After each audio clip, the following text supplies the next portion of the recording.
Universidade Federal do Rio Grande do Sul, especialista em psicologia, síndrome de alienação parental, direito de família, psicologia jurídica, avaliação psicológica. E ela trará o tema a visão psicojurídica do divórcio. Para compor a mesa, nosso presidente Alexandre Fante, Tere Jaqueline, nossa presidente da comissão, doutora Márcia Isis Ferraz, doutora Maria Amorim, doutora Darliane Bellucci, doutora Denise Pericini, doutor Odileno Ferraz e a doutora Maria Cristina Polan.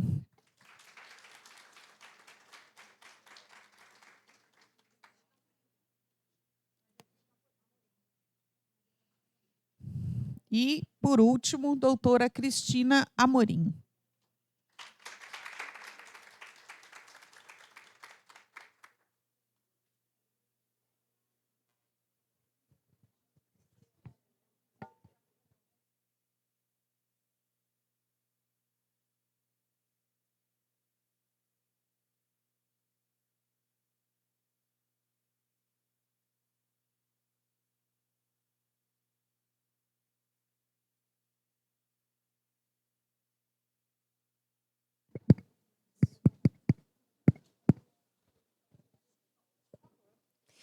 Bom, boa tarde a todos e a todas.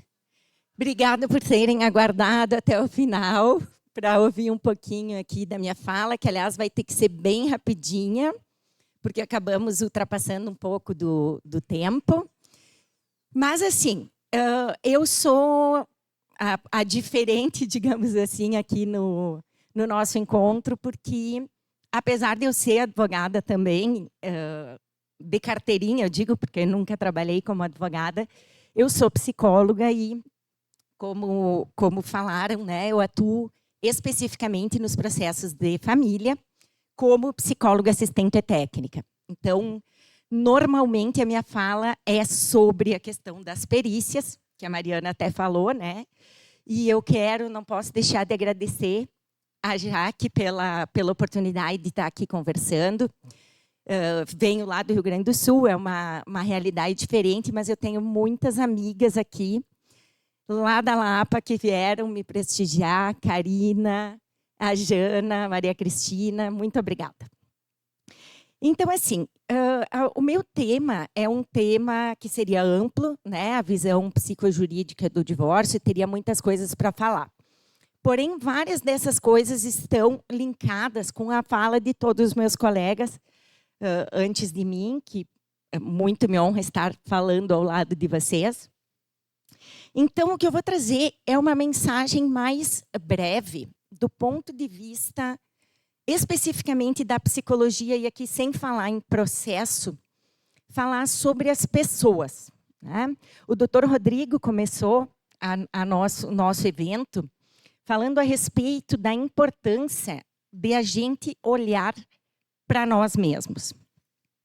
E aqui, o meu desafio fica no mesmo sentido do Dr. Rodrigo, no sentido de vocês, que são os profissionais que sempre serão buscados em caso de divórcio litigioso, que vocês estejam preparados emocionalmente para não só lidar com essas situações, porque isso a própria experiência vai ajudando a desenvolver, mas para poder orientar essas pessoas que estão em um momento tão frágil a buscar ajuda. E essa ajuda não é de vocês. Eu fico louca quando tem advogados que dizem que advogado familiarista é um pouco psicólogo. Não é, né? Nós temos os advogados, nós temos os psicólogos. Então, o divórcio, como a Mariana bem falou, ele é um luto. Porque quando as pessoas casam, e principalmente quando tem um projeto comum de formar uma família, de ter filhos, elas investem tudo, principalmente em termos emocionais. E quando esse projeto não dá certo, a frustração é uma consequência lógica. Esse luto, ele é um luto daquela família que se desfez no formato em que ela estava constituída. Mas hoje em dia, nós temos que pensar em coparentalidade. E já existem planos de coparentalidade, que é justamente nesse sentido do que eu vou falar aqui. O impacto do divórcio nos filhos, ele depende direta e quase que unicamente da conduta dos genitores.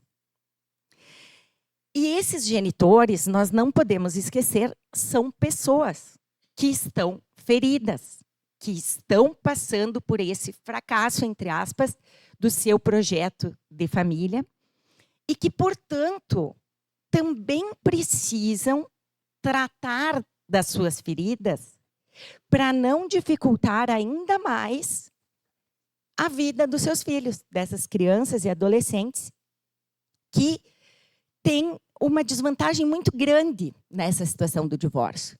Eles não têm voz, eles não participam. Os adultos decidem, as crianças sofrem os impactos. Então, antes mesmo, e aqui tem pessoas que procuram vocês, antes de tomarem a decisão do divórcio. A primeira orientação, e aqui isso nem faz parte do que eu ia falar, mas eu acho ela até, às vezes, mais importante, é que antes de um casal conversar com os filhos a respeito de divórcio, tem que ter essa decisão sedimentada. Uma das violências psicológicas tão graves quanto a alienação parental, o conflito de lealdade gerado por ela, ou pela separação em si, é esse vai e vem do pai, normalmente, da casa. Então, ele sai, aí ele volta, e às vezes as mães usam as crianças para buscar de volta esse pai. Então, essa é uma violência psicológica sobre a qual pouco se fala. Mas eu já acompanhei casos gravíssimos que resultaram, inclusive, em suicídio de um filho adolescente. Tá? Então, assim, essa conscientização a respeito dos aspectos emocionais envolvidos naquele momento, ela é responsabilidade de vocês. Vocês que recebem essas pessoas necessariamente. E buscar psicoterapia, buscar auxílio emocional, isso já não é mais visto, ou pelo menos pela maioria das pessoas, como uma fraqueza. Aquele preconceito relacionado a psicólogo, de que quem procura psicólogo é louco ou doente, enfim, não serve mais. O Dr. Rodrigo muito bem colocou um processo de análise. É um investimento, eu faço, né? Acho que todo mundo deveria fazer. Em podendo, a análise já é mais cara. Mas a psicoterapia ela é acessível para todos hoje em dia. Nós temos serviços gratuitos nas universidades, temos serviços com valores acessíveis em locais em que tem formação psicanalítica, inclusive. Então, cabe a você, sim, fazer essa orientação. Para quê? Para que a elaboração desse luto se dê da forma mais, não dá para dizer tranquila, mas mais...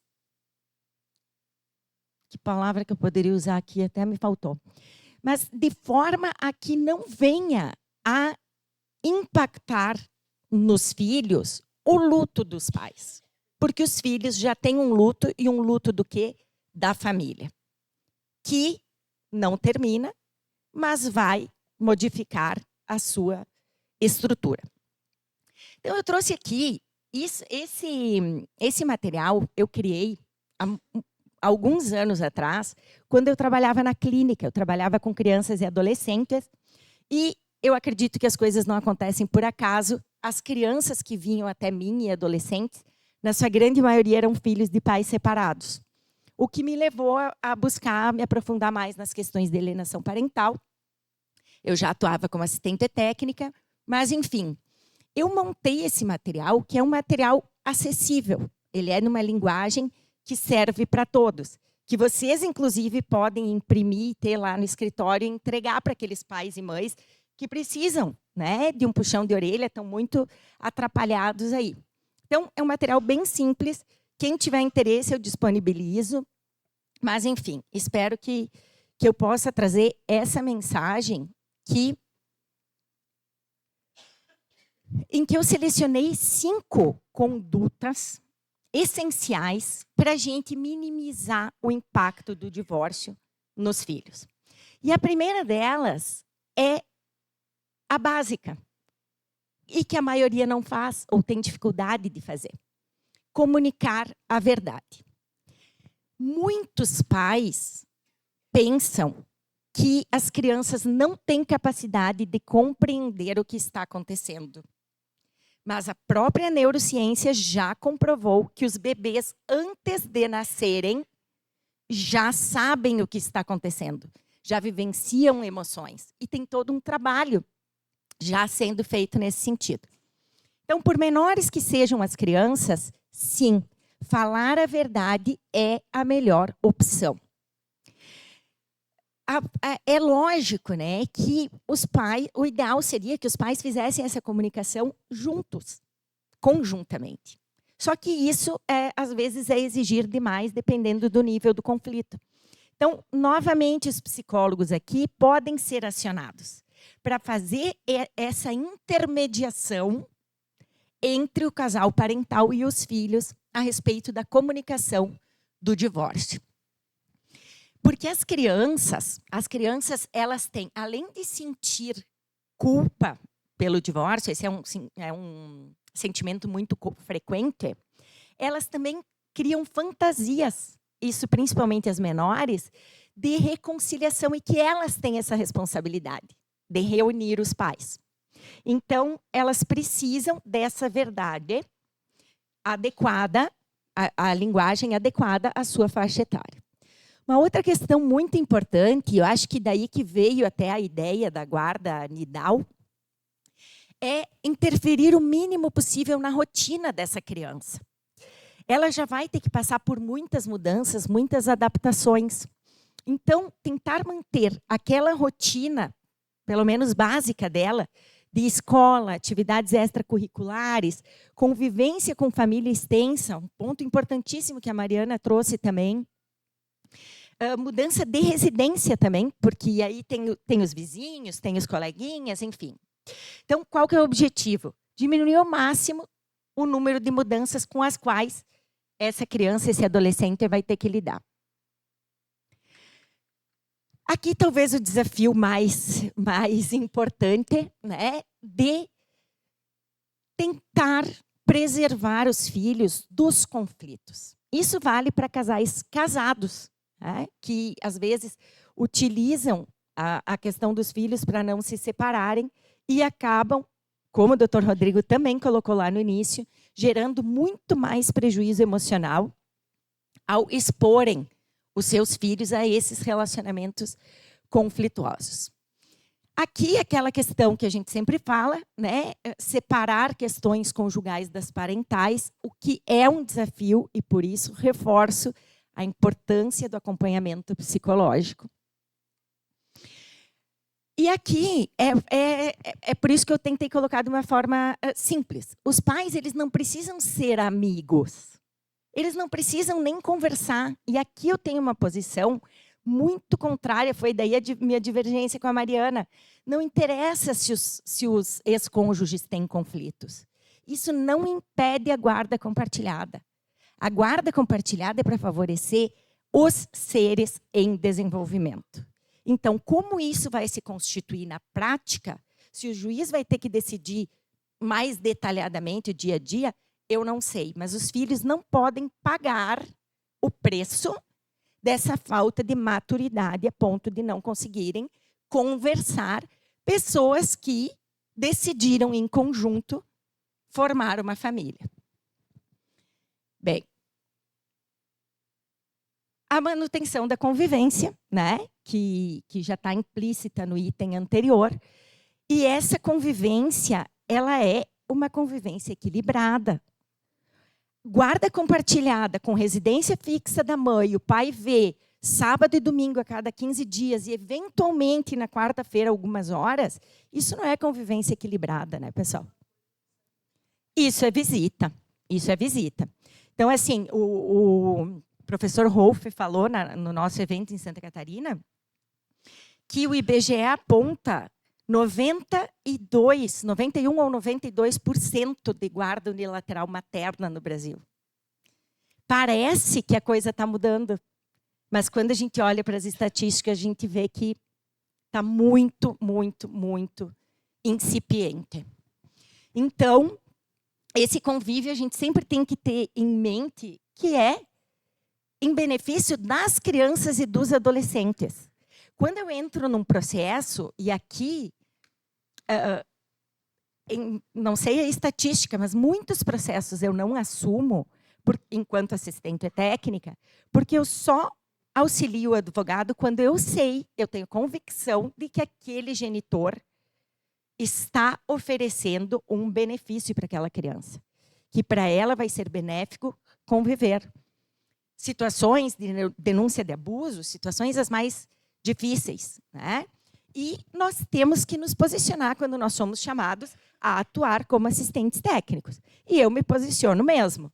Então, se eu não tiver convicção do que eu estou falando, eu não assumo. E até não vai dar tempo de eu falar aqui, eu queria trazer uma situação bem complicada que está acontecendo.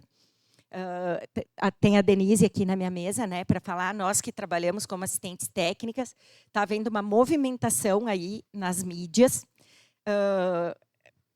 denegrindo o nosso trabalho, né, com nomes de colegas assim extremamente competentes, tudo dentro desse movimento que tem de revogação da lei, de dizer que os psicólogos, o judiciário, todo mundo protege pais abusadores. E assim, eu trago isso porque eu quero que vocês pesquisem. Eu não vou ter tempo de falar, mas pesquisem isso, tá a mil na internet. E é algo que nós que somos do meio, nós temos que pensar e nos posicionar. Porque no momento em que desqualificam o nosso trabalho enquanto técnicos e os juízes pegam os laudos e copiam para tomar suas decisões, o que vai sobrar?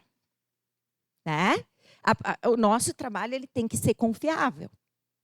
E se nós tivermos essa campanha para desqualificar e sem informações isso for aceito, aí nós vamos estar numa situação muito mais problemática do que ela já é.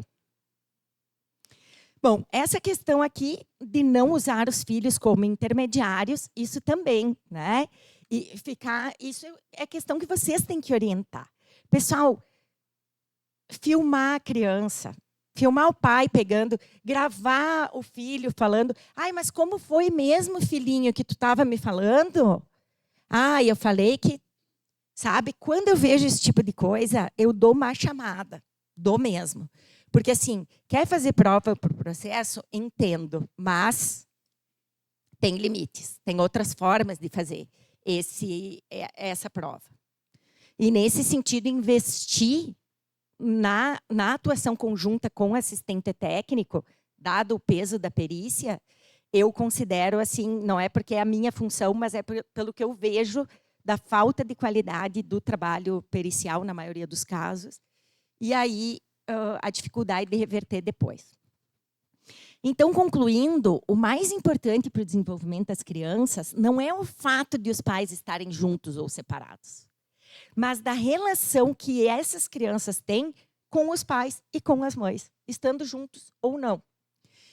E aqui, quanto mais os pais se derem conta de que é a sua conduta que vai produzir os maiores impactos na vida da criança, e não são só impactos imediatos, mas são os modelos de relacionamento, são os modelos de resolução de conflitos que esses sujeitos em formação estão aprendendo. Então, os pais precisam ser conscientizados de que eles têm, sim, esse poder de minimizar o sofrimento dos filhos. E a principal ferramenta, sem dúvida, é oferecer um espaço de escuta especializada, atendimento de psicoterapia, porque é o único espaço neutro que esse filho vai ter para poder falar livremente o que ele está sentindo. Já que ele chega na casa da mãe e ele não pode falar que foi feliz na casa do pai e vice-versa. O conflito de lealdade, essa cisão, que para mim é a maior violência psicológica decorrente do divórcio. E aqui eu encerro com essa frase: o divórcio causa ruptura, sim, né? O divórcio encerra a família naquele formato, mas ele não precisa ser destrutivo. E esse é o lema da campanha, que eu parabenizo e agradeço mais uma vez pela oportunidade de estar participando. Desculpa terem corrido, eu vou deixar aí meus contatos. Quem quiser esclarecer outras dúvidas, eu estou totalmente à disposição. Muito obrigada.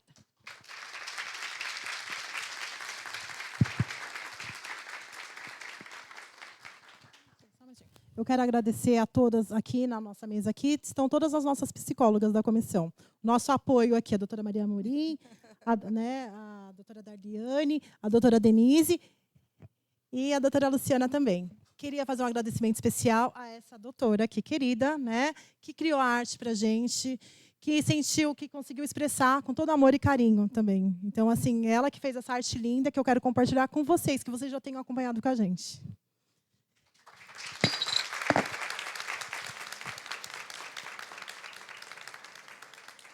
Queria agradecer a doutora Luciana, em nome da comissão, da OAB. Obrigada.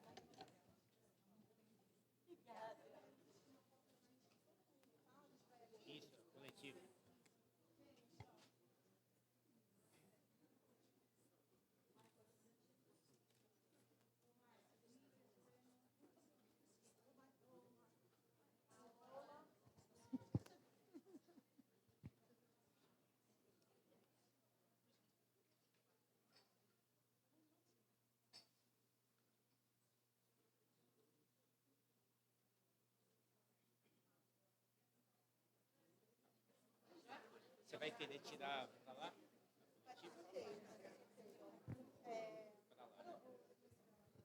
Eu já dei para a mão.